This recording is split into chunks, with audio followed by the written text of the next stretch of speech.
Hello everyone and welcome back to Let's Play Wario Land. In the last part, we finished off our business in World 1 for good, and started off Mount Teapot, and now it's time for Course 11.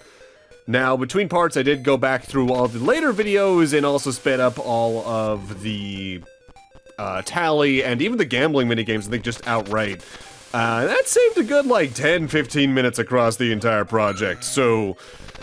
yeah, those end of area tallies take a while. There's only one I didn't fast forward outright that took a while, and there's a specific reason for that. I did also not fast forward some if they only took like 10 seconds or something like that. It's when they took like 20 to 30 plus. I was like, nope, I'm good.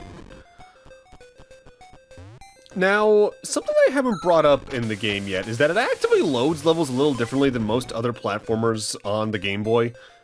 Notably, it actively loads the entire level at once. The best comparison I can make is if you know the behind the scenes of Earthbound, how the entire map is one effectively very large PNG, JPEG kind of deal, it's like that. And that leads to an interesting effect in some levels where if you hit a block that has a power-up like that one just did, and you ignore the power-up, if you get hit later on and want to go back, the power-up will still be waiting for you there even if you're several rooms down the line, which is honestly pretty helpful. With that said, that can lead to some instances, like even in the first level of Mount Teapot even, where if you fall back down in the level design to where a power-up was you don't want to grab, you might accidentally grab it all the same, so watch out for that. For right now, though, we want to get to the top of this room by using the high jump alongside the jet hat's bumps off of walls, because we got ourselves another treasure room here, and the key is just across the way. Now, I always try to kind of just basketball it in there like that, but in the case you end up dropping it, or you fall down too far, you can still dash with it, so it's not too big a deal. Now, I forget if I mentioned this last time when we got our first treasure, but the thing is with the treasure boxes in this game, you need to actively charge into them somehow in order to open it.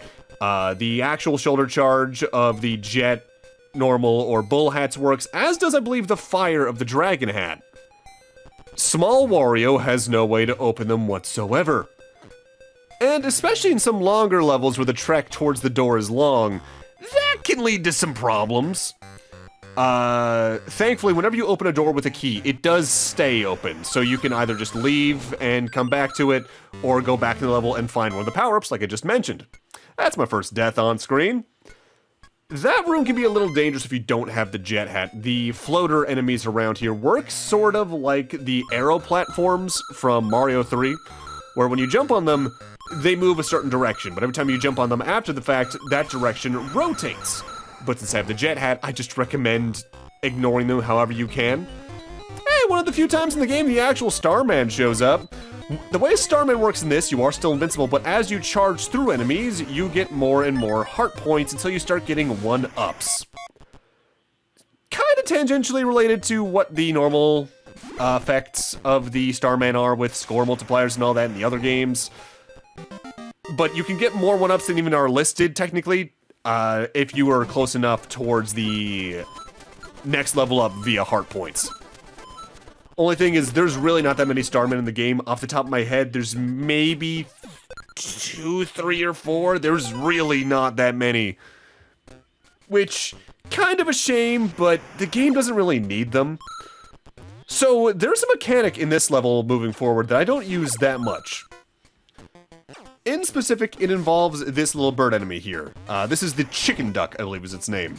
You might notice it has a little bit of a crown on its head.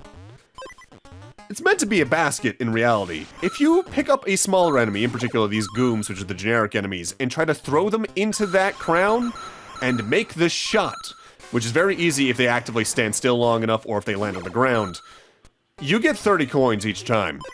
Which, given whenever they show up, there's usually 3 or 4 in a row in a room, that is super spammable, and I could recommend it. The thing is, you're not going to see me do it, because for one thing, I'm usually pretty confident about getting money through other methods anyway.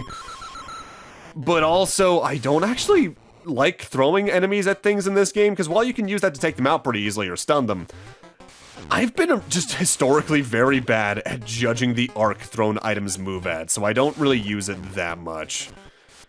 This course is a little interesting though, in that it actually has a pretty atypical ending where we just hit a switch.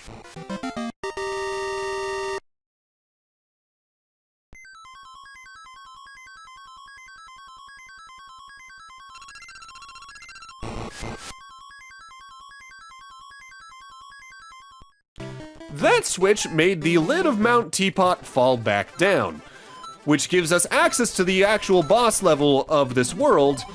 But what I find really neat is it's back to courses now. What was once course 10 is now course 13, and a lot of the level design is relatively the same. There's now just blocks where there weren't some before, there's some new enemies here and again. But I honestly really like that the game does this with a couple levels, even outside of like adding water, say back with Rice Beach here and again. Because they actually do a good job at redefining the level design and making the revisit feel fresh, which is kind of impressive because some Mario games don't even do that well, like mainline Mario games. But because a lot of it's still relatively samey, let's go back to talking about the game's staff a little bit. Notably, there are 4 listed programmers in the game, and the first of which is Isao Hirano. He was a programmer on Metroid 2, listed as special thanks in Super Metroid and Mario Paint, but he was a programmer for all of the Wario Land games to an extent, but his final notable role was that he was a character designer for the enemies in Metroid Fusion. He stayed at Nintendo for about 4 years after that, but he did ultimately leave the company in 2006. Next up, there's Yoshinori Katsuki. They have a very similar role overall, special thanks in Super Metroid and Mario Paint, as well as one of the early Fire Emblems. Programmer on this, Wario Land 4, Metroid Fusion Zero Mission, they were also on programming. But notably, they were also a very intense programmer working on a lot of facets of Tetris Attack. And their most recent role overall is, once again, as a programmer on the first 2 Brain Age games. After that, we got Yuzuru Ogawa. Once again, pretty similar roles. Program assisting for Metroid 2, programmer for this and Mario Land 2. They were actually listed as a programmer for Pokemon Stadium 1, which I believe is the Japanese first game that only had like a third of the Pokedex. They are also a minigame programmer for actual Stadium 1 here in the West, as well as Stadium 2. But notably, they're involved in the first 2 Pikmin games, both on the GameCube and the Wii releases. There's one more programmer to talk about, but first we're actually coming up on the boss of Mount Teapot. You like Greek mythology because it's time for a Minotaur. The Minotaur is technically invulnerable to anything you can do directly. If you try to dash into him, if you light him on fire with the dragon, anything like that, he'll get stunned, but you can't actually damage him because you need to pick him up and throw him into the lava and he's dead in one shot. Something about that being so simple and one-shotty makes me laugh, I won't lie. But at the same time, it also makes that a very easy boss fight. Which means now we technically have access to 2 worlds. We already saw Mount Sherbet to the northwest of Mount Teapot, but now we can access what's technically overall meant to be the next world after this. We can now access Stove Canyon to our southeast. The fact you get both the fire world and the ice world at the same time, technically, I actually really like. Now, you could just head over to Stove Canyon and do all the stuff over there, but numerically, course-wise, Sherbet Land is before it, so we're gonna go over there and do that, plus Stove Canyon leads on, obviously, to the next world after that, and I don't want to have to backtrack that far for this. So, being an ice world, Sherbet Land, of course, is gonna have ice physics, but we don't see a lot of that in the early levels, and on top of that, there's enough opportunities to grab the jet hat around here, you can kind of ignore it. We do have a bit of a bridge level right out of Mario 1 here, though, and parts of the bridge can collapse beneath you, but the collapses happen slowly enough where, as long as you're just jumping immediately, you're never really gonna fall down into the pit below. It's more if you miss a jump, otherwise after the fact that'll happen. For now, though, let's talk about the final of the programmers listed for this game. The final one is Masaru Yamanaka, who worked on Mario Land 1, once again, special thanks in Super Metroid, but was a programmer in this, Mario Land 2, the later Wario Land games up to Wario Land 3, and Super Mario Land 2, 6 Golden Coins. The thing I'm trying to, like, really drive home here is that this was a lot of the same team together because this was Nintendo R&D 1 developed. If you don't know Nintendo R&D 1, they were one of the earliest Nintendo research and development. teams, just outright. They developed Donkey Kong Jr., Mario Brothers, Donkey Kong 3, Wrecking Crew on arcades. They did the NES version of Wrecking Crew, Dr. Mario and Yoshi's Cookie, as well as a lot of the Game & Watch stuff and a lot of very early Game Boy stuff, because they were the handheld team for a little bit as well, technically. With that said, their last games as R&D 1 were Wario Land 4 and I think the first WarioWare game, WarioWare Incorporated. After those games, the R&D 1 staff would be split into 2 other teams. Some of them went into Nintendo EAD, which is like the main Mario Brothers development team. They did Super Mario Brothers 1, 2, and 3, Mario World, Yoshi's Island, blah, blah, blah, all the way up to Mario 3D Land and New Super Mario Brothers 2. Or they were put into Software Planning and Development Group 1, which that team overall was largely responsible for the WarioWare series up until I think the mid-2010s, when I want to say that entire side of things got merged with another group to become another group. There's a lot of restructuring in Nintendo over the years, which ultimately hasn't harmed them too much, because they do a good job generally keeping their talent around, as I brought up before. By the way, if you can't tell, the platforms that look like ice is the ones that have slippery physics on them. The slippery physics in this game aren't too bad to deal with. If anything, you'll get more weirdness going on if you're trying to stop and then move again, because you'll move in place for a little bit. But again, if you're good about using either a lot of jumps or using the jet hat, you don't got a lot to fear. Also, I haven't really talked about it yet, but this is like the biggest use that you have overall for the Dragon Hat in the game. It's really good at melting through large groups of the standard blocks. Mind you, technically, so is the Bull Hat with its shoulder charge upgrade, but overall, I'd say the Dragon Hat is better for it because you can reach multiple blocks through it once rather than having to charge for every column in front of you. You might notice this group of blocks looks a little suspicious. That's because the secondary exit is technically up to our left right now, but we can't grab that yet. In fact, there's the main exit right there. We need to get these blocks out of the way. Thankfully, there's a switch to our right that is going to do that for us, no problem. You can go after these exits in either order. I tend to go for one first over the other because it's along the way anyway. But in the case you get hit along the way to the second exit, I'd recommend going for the first exit first anyway. Just to get the power-up back and maybe take things a little more safely. Also, it's never really going to come in handy, barring some instances. But if you enter a level you've already beaten, you can actually just leave it. In fact, you can leave a level at any time from the door you enter in, technically. There's just not many cases you really want to, is the thing. I want to say as well, that might allow you to keep power-ups in the case you want to go in to just get some really quickly. So use that to your advantage if you're trying to get like a quick jet hat or something.